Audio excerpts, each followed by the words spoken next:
Welcome to Invested in Climate. Protecting the planet and decarbonizing the global economy is the challenge of our time. Never before have so many people rallied around a common cause. We all have a role to play, and the opportunity we face is unprecedented. Invested in Climate aims to help people do more to address climate change through their work, investments, learning, lifestyle, and activism. I'm your host, Jason Rissman. I co-lead a climate venturing practice at the design firm IDEO, supporting early-stage climate founders and organizations. I'm also an investor and startup advisor, and have realized that when it comes to climate action, I'll be a lifelong learner looking for the best ways to have a climate-positive impact. If you like what you hear, give us a good rating on Apple, Spotify, Google, or wherever you found us. Follow us on social, subscribe, and spread the word. Find episodes, sign up for updates, get in touch, and visualize your climate action at investedinclimate.com. Thanks for joining.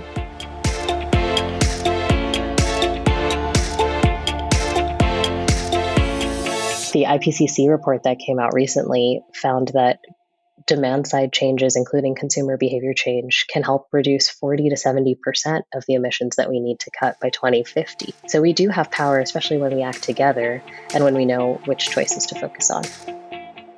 I'll be honest here. I don't think carbon offsets are the answer.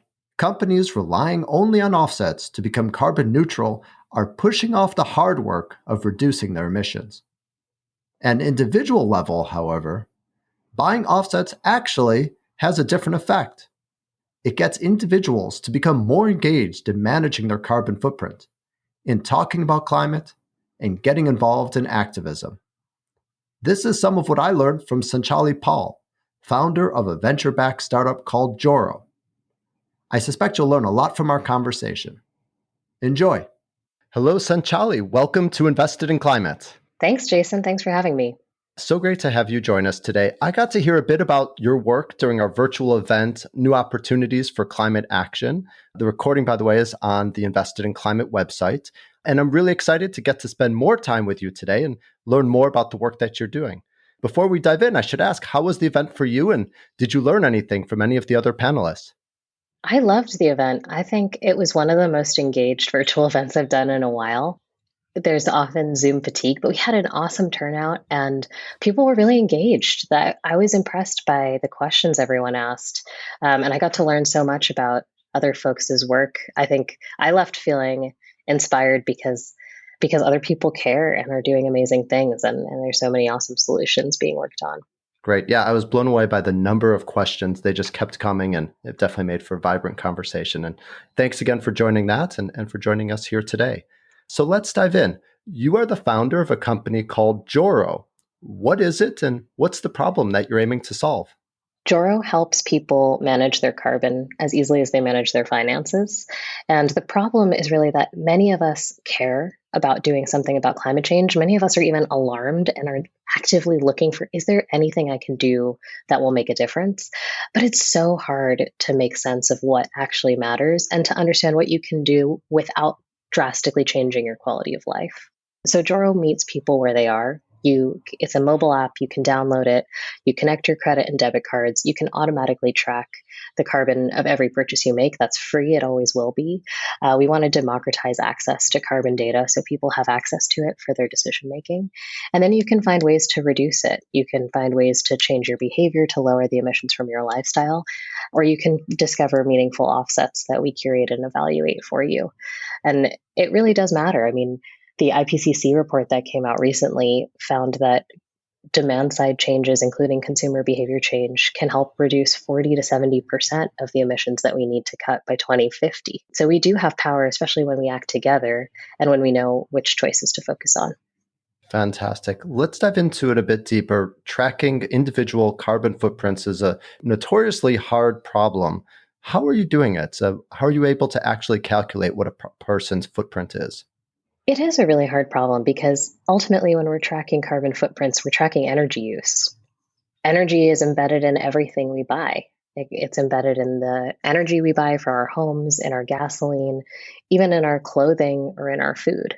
So Joro actually taps into your spending, which is the best data proxy we have for consumption or for carbon emissions, and gives you a real-time carbon feed based on how you spend money. It's the same sort of the spend-based emissions accounting method is the same underlying approach that companies use when they're tracking their own emissions and that countries use when they calculate the emissions of a country.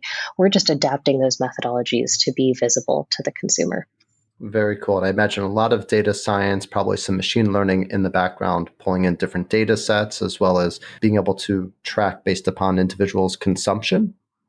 Yes, that's right. I mean, it's probably easiest illustrated through an example. So if you spend $50 at the gas pump, we look at the carbon intensity per dollar of gasoline, and those are national level data sets that we look at.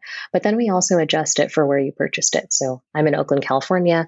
If I purchased gasoline here, the price of gasoline right now is almost $6 a gallon. And so we'll account for that in the calculation. So we combine national, local, and then even transaction level data sets and information about the user. So if you tell us you're vegetarian, your grocery bill will have a lower carbon footprint than someone who's not.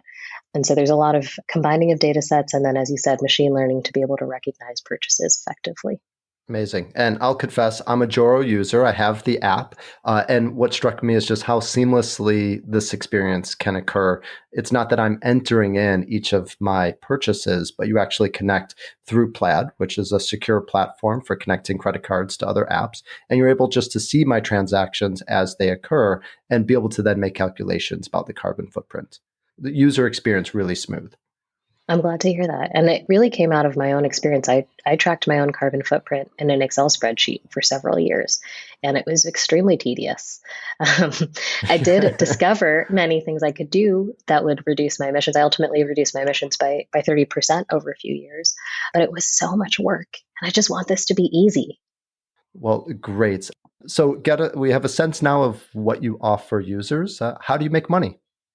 Right now, the app is free to use. Like I mentioned, we want tracking to always be free.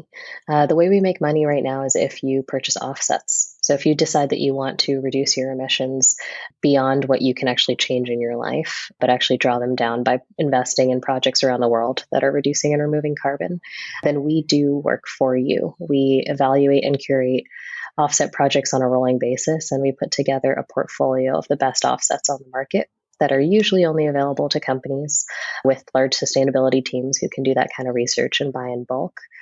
We basically aggregate demand from our community to do the same thing. So we have 6 projects that our community supports right now. Out of 30, we've evaluated deeply. The 6 projects are across forestry, soil, and some really long duration carbon removals that are doing really innovative stuff like Charm Industrial and Running Tide. And we take a 17% fee for managing that portfolio on an ongoing basis.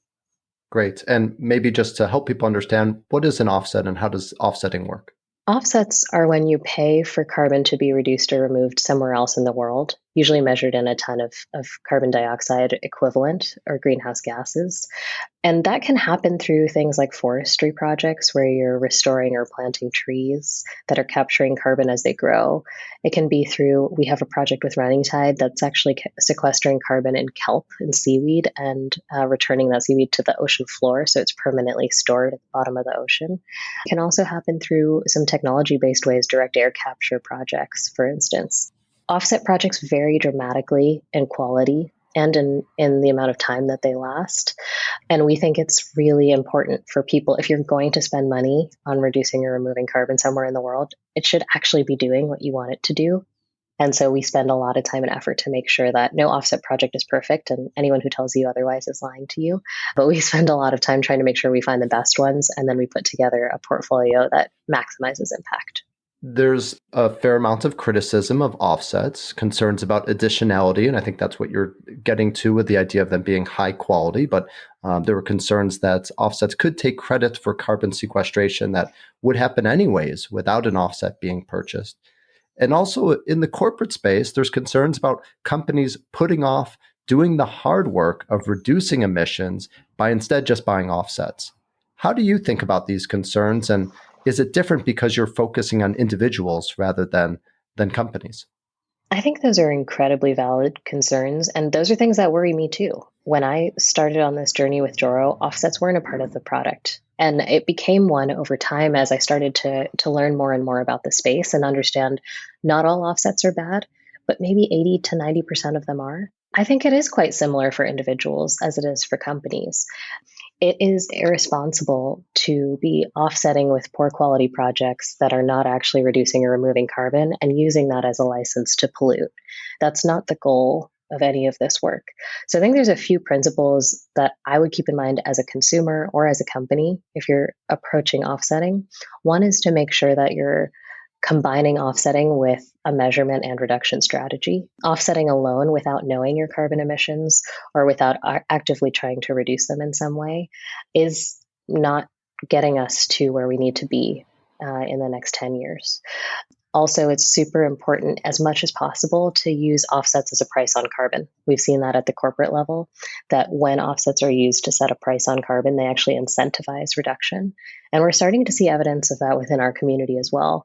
Our offset subscription is different because it's exactly proportional to your emissions that month. So when you offset, if you emit more, you pay more. If you emit less, you pay less. It's kind of like a price on carbon for an individual. And we did find in 2021 that users who subscribed for a net zero membership with offsets actually reduced their emissions more than people who did not offset. They reduced their emissions 6% more than people who did it. And so we're starting to see evidence that like responsible offsetting strategies are really powerful. They can allow you to express demand for carbon to be reduced or removed beyond what you can do yourself and have an impact beyond yourself. But if the incentives aren't designed correctly, then they can be harmful. Fantastic. So let's turn to some of those lifestyle choices that people can make. And we'll recognize that probably most people aren't as, oh, I say this in a nice way, wonderfully nerdy as you in building a spreadsheet and keeping track of it for years. But what are people doing or what can they do where they have the most leverage and the most impact for reducing their own carbon footprint? One of the things I always tell someone when they're like, what's the biggest thing I can do? Is that the biggest thing you can do is the thing you're actually going to do. And for everyone, that's different. So while there's a few big categories that drive the majority of emissions for our users, for some people, their family lives super far away. Telling them to fly less is just not going to happen. Or for some folks, meat is a big part of their diet and they're never going to give it up. So telling them to go vegan is not helpful, even though that could be the biggest thing that they would do. I would start by thinking about sort of there's 5 categories of your carbon footprint as a person, and overall households contribute 65% of global emissions. So we kind of ladder up to the sort of systemic level of where emissions come from. There's your finances, there's your home energy use, there's your food, shopping, and travel. In finances, there's actually a lot of things you can do that people don't realize. You can switch your bank from a bank that funds fossil fuels. A lot of people don't realize our retail banks turn our savings around and use them to loan to fossil fuels. And JP Morgan Chase, if you have a Chase account, they lend at a rate 3 times more to fossil fuel companies than other banks. So even just switching your bank could be a really big action. There's some new data coming out on the actual carbon impact of that, but it's pretty significant. Another area people don't think about is sort of your investments, your 401k. Those are things we had some guests on the event we had that are working on that. And then within travel, flying less is really important, but people also, you can get creative. You can combine trips. That's a thing I do a lot is I do have to fly, but I can combine travel and stay for longer so that I can do fewer flights. Also, flying direct cuts about 30% of emissions if you don't have a stop in the middle from takeoff and landing. Picking economy class and really efficient planes that have a lot of people per flight are actually also really efficient ways to travel, sometimes more efficient than driving in an SUV. The discomfort we feel in a crowded plane is actually, well, it's an efficient way to fly. There's a silver lining. That COVID risk has a silver lining, exactly. But yeah, and within the home too, there's so many things. If you're a homeowner, there's so many ways that creating efficiencies in your home can save you money and also save you carbon. If you're a renter, a lot of people don't realize you can switch your utilities to green energy, usually through your utility provider or through a third-party service like a community solar service like Solstice or Arcadia. And so there's just so many amazing options. And we find that actually most of these actions save people money because you're using less energy. So I either want to thank you for an advertisement for our previous episodes, or maybe you just saved people a lot of time of listening to them. But definitely, if you're interested in some of those things that Sanchali just mentioned, there are episodes with Wild Grid Solar, which is focused on home energy, with Atmos Financial, focused on banking, and with Sphere, focused on 401ks. So we are definitely focused on those opportunities too. And I'm really glad that you brought them up. Let's talk about food. If I'm not mistaken, that your work in meal planning for a cafeteria helped you see the opportunity for Joro. Tell us a bit about that experience and your overall journey as a founder, how you got started and where this came from. My journey started when I was a senior in college and I saw the documentary Food Inc. And I happened to be, as you said, the manager in my dining hall at the time. I also was in a sustainable economics class and I was an economics major. And it just really was the right movie at the right time. It made me think, wow, I spend all this time learning about supply and demand and markets and how they're made. And all this time, I didn't realize that I'm a market participant and I don't like my industrial food systems. Now that I've learned about where they come from and where my food comes from and the effect that they have on the planet, I don't want that. I don't want to use my money to support it. So, what could I do that would make a difference? And that's what got me interested in carbon tracking. So, I started tracking the carbon footprint just from my meals. And at first, I was just tracking. I wasn't trying to make any changes. And I started tracking, and I found that I was actually eating meat something like 12 meals a week. Even, in the dining hall, I started just putting chicken on my salad or sausage at breakfast, like not really thinking about it very much, not being intentional. And then I started slowly cutting down from 12 to 6, and then from 6 to 4, and sort of seeing where is my point where I could do this for the rest of my life? What's sustainable for me? And I ended up cutting down to 2 meals a week for sort of like a Friday night, Saturday night. And that was enough for me. I didn't really need more than that. It kind of felt like a sacrifice, but I really wasn't missing it. And I found that just that one action was having an impact, like taking half a car off the road that year. Wow. And I was like, wow, that's actually really meaningful. And what if everyone, there's a lot of people in this dining hall. There's like 200 people who eat here who are like me. So I talked to the chefs and we decided it's probably fine if we switch one dish from meat to vegetarian every night. There's like 4 dishes and usually like 3 are meat and 1's vegetarian. Why don't we just make it half and half to start with and see if anyone notices? And we did that and no one really cared. And then we said, what if we switch the red meat to just always chicken or fish? And no one really noticed. And so those changes, we were able to take hundreds of cars off the road that year. That was really what showed me sort of the power of aggregate demand, or of community is another way of saying it, of that when people take action together, it really matters. Fantastic. You were also a management consultant and you were focused on systems change, something that in my work at IDEO, we do a lot as well. I'm curious, from a systems change lens, which is really all about understanding the different interconnected relationships within a system, why focus on individuals as your leverage When point? I think about systems, I really liked your framing there, but it's about interconnected entities, like understanding the connections between and how things work. And what I realized through this and through my work as a consultant is that ultimately companies and governments are responsible to stakeholders. Companies have customers that are really critical to their businesses. They also have employees. Governments, especially democratic governments, care about their citizens. And when citizens demand things, that's when government changes. When consumers demand things, that's when companies change, and to some extent, employees as well. But it's very rare it's almost unheard of, I think, in history that a company or a government would make a magnanimous change for no reason unless it was demanded by their stakeholders. And that's sort of my approach to thinking about individual behavior change. Is really about thinking about our systems as collections of individuals and realizing systems are made up of people making choices every day. And those choices come from somewhere. They come from demand right now in the way that our economy is set up. So to me, it's really inspiring to hear examples of when individual action has resulted in systems change as a way to know that that's possible.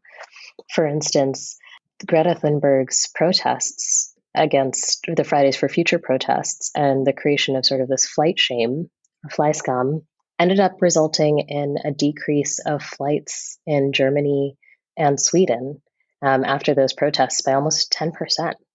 Last year, the French government moved to ban short haul flights on routes where there were trains as a result of the sort of overwhelming sort of consumer demand for lower carbon modes of transport. And that's a huge systems change that is now being enacted as a result of really a few people protesting. And that's really the power, I think, of all of these things. It starts with a group of small people, and ultimately that's where systems change comes from. I love that view. Systems change takes widespread behavior change, but can only start with a small number of people. So individuals have a lot of power when they add up as a community. What holds a lot of people back, of course, is that individual action can feel very small, especially compared to the enormity of the climate crisis. So, one of the things I've become fascinated by is what I've been thinking of as a multiplier effect: opportunities that enable individuals to multiply their impact by influencing others or influencing systems. Here's an example. In a recent episode, I spoke with Alex Wright Gladstein, founder of Sphere. They're helping individuals and companies access clean 401ks. To me, what was most exciting is really that they're offering individuals an easy action of emailing their corporate benefits team.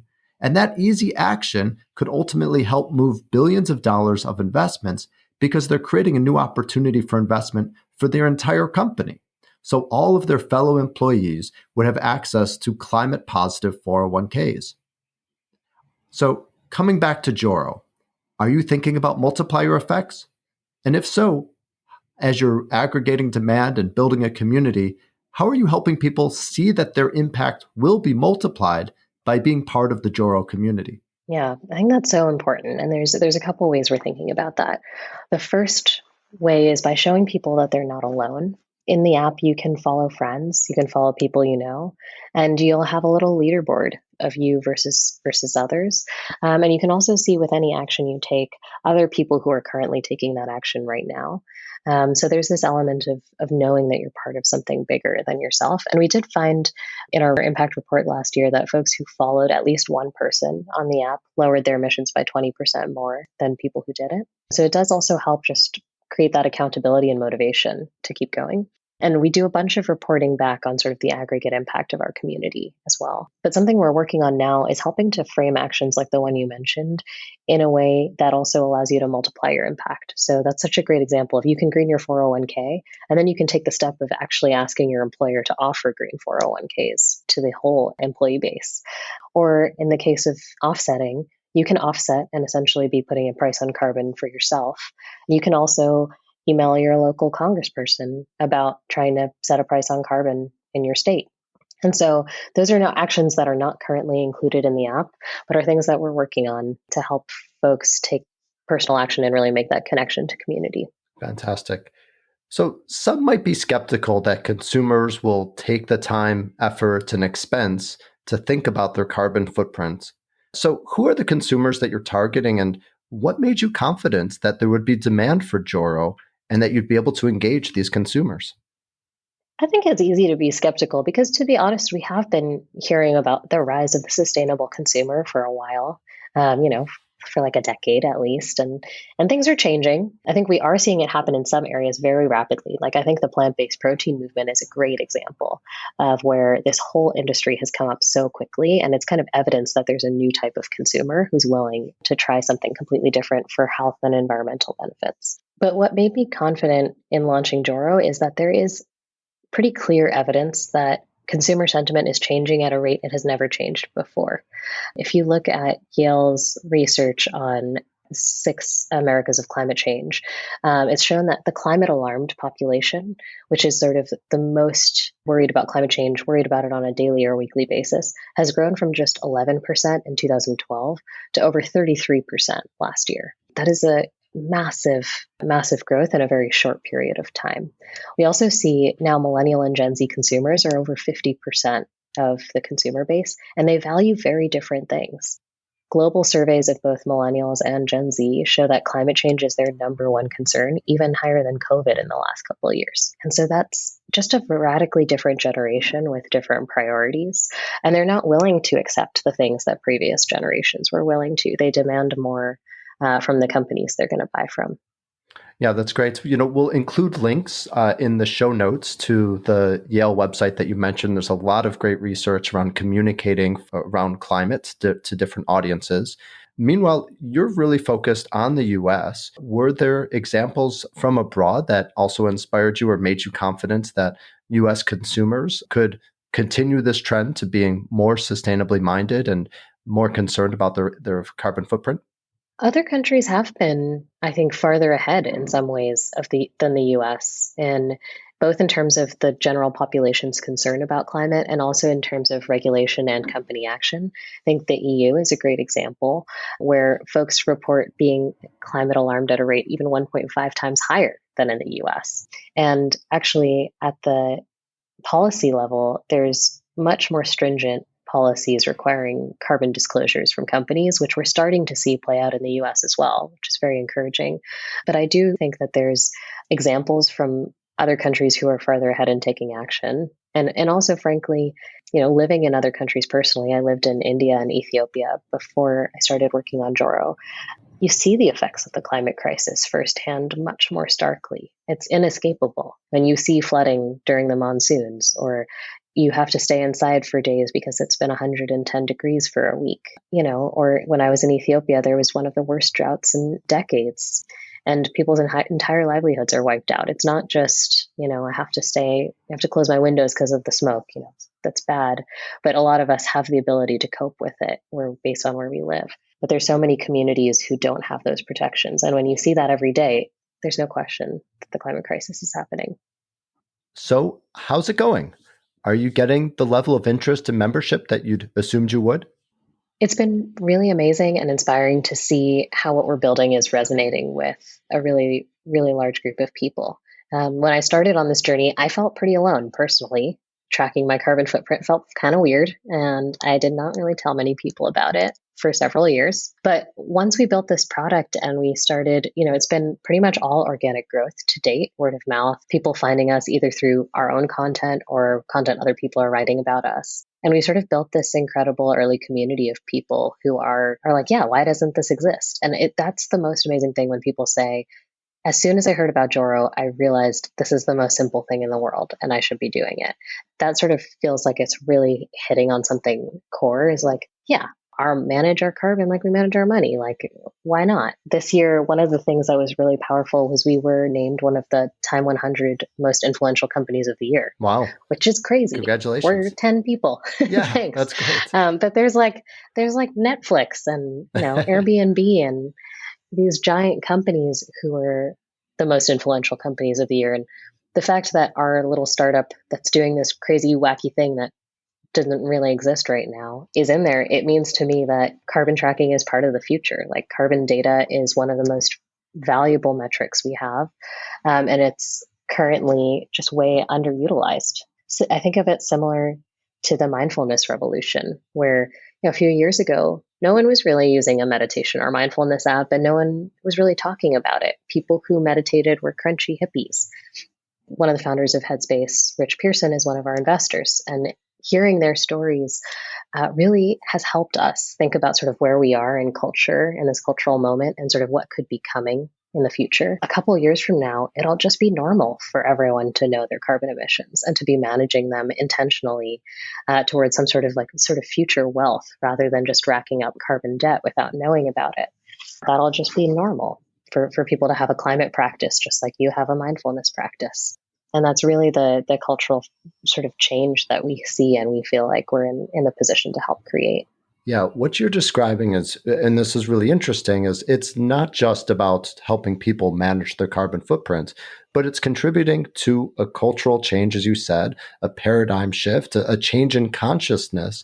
And I'm curious, given that you have to focus on user growth and just the metrics of making your business work, how are you able to also track or work towards or partner to work towards some of those loftier goals of a new way of thinking? I think you're right. I mean, ultimately, what using Joro is about finding balance. It's about finding balance in your life with the world that we live in, and using our consumption intentionally to try to create the world that we all want to live in together going forward. We track, a lot of the normal metrics that an app or a company like us would track with user growth and revenue, like you said. We also track a lot of impact metrics. We look at what percentage of our users are actually engaged with reducing carbon right now.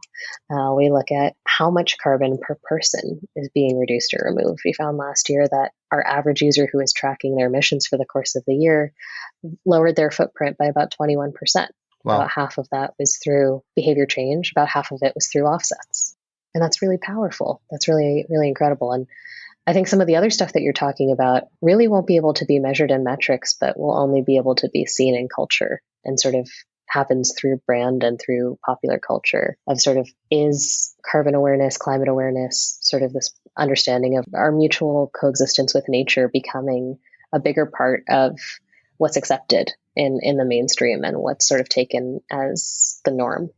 I'm curious, from what you're tracking, and you mentioned before that your belief is that the most impactful change someone can make is the one that they're going to actually do. What are the changes that Joro users are making? Imagine that you're tracking a lot of the choices and the decisions that they make. What is it that's really standing out as the easiest or the most common things that people are doing? And what does it point to as the action areas where we actually need to invest more to help people change? Some of the areas where people have made the biggest carbon reductions in the last year or so have been specifically in their home energy use and in their travel. In travel, that happens in different ways. Some people are able to change how much gasoline they're using by making choices to stay work from home instead of going back to the office.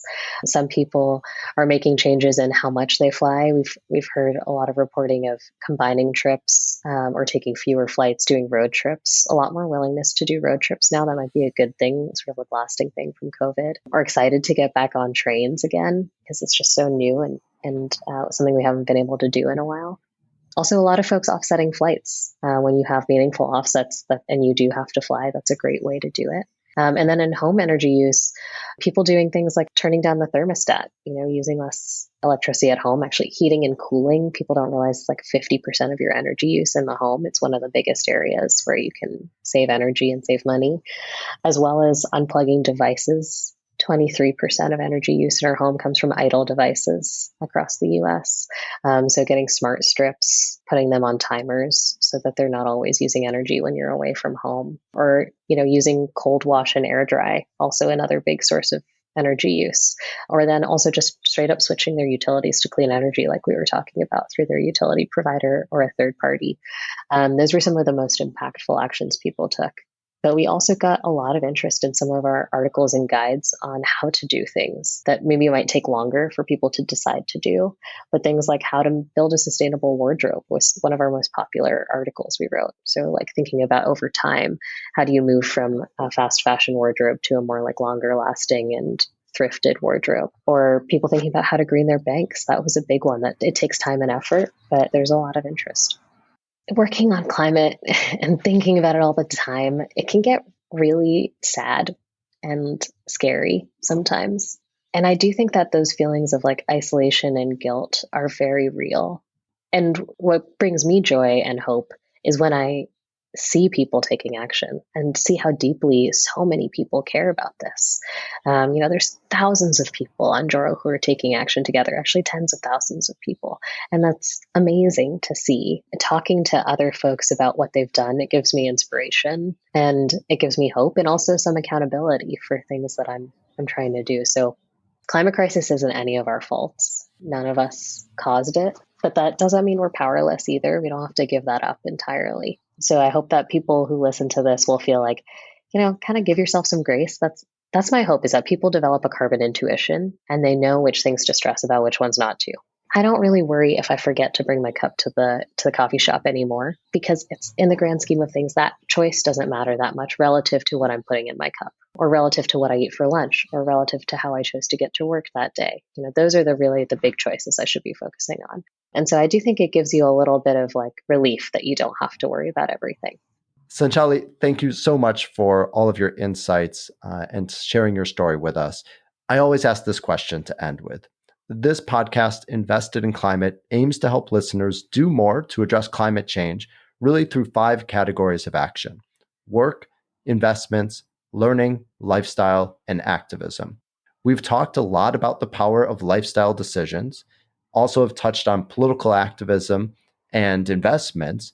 And so I'm curious, is there anything from those other categories of work and learning that you think is really impactful and something people should consider doing?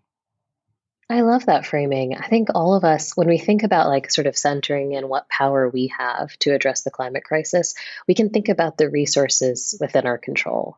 Like our lifestyle is one form of resources within our control. Our labor, like capital labor, is another one. And where we choose to work is super important. We participate in a very meaningful way, 40 hours a week, some people even more in the economy that way. And so thinking about, is there a way for me to move my career more into like helping create a low carbon future, a sustainable and just future? Does that mean changing jobs? Does that mean using the role that I'm in at my current company or organization to create change at this organization to be more climate positive? I think that's a really, really powerful and important question. How we spend our time is such an important resource we have. And learning is just I feel like the underpinning for all of this. Learning and awareness is always the first step, and talking about it with others. I think learning and sharing that learning with people we know, our communities, is like another way that we have influence through resources. And so I think that's a really important area to think about and a place to draw inspiration from too. We at the company, we started reading Braiding Sweetgrass as like an onboarding book for before anyone joins. Such a good book. And there's so much to learn. The world is so rich. That's the kind of world we're trying to protect. Love it. Sanchali, thank you so much for all of your time and for sharing your story with us today. I will be checking my Joro app for my own carbon footprint and wishing you luck and hope to stay connected. Thanks so much, Jason. This was really fun. Thanks for joining us for this episode of Invested in Climate. Please remember to rate us on Apple, Spotify, or Google. Find show notes, sign up for updates, get in touch, and visualize your climate action at investedinclimate.com. This podcast is for informational and entertainment purposes only and does not constitute financial, accounting, or legal advice. Thanks again.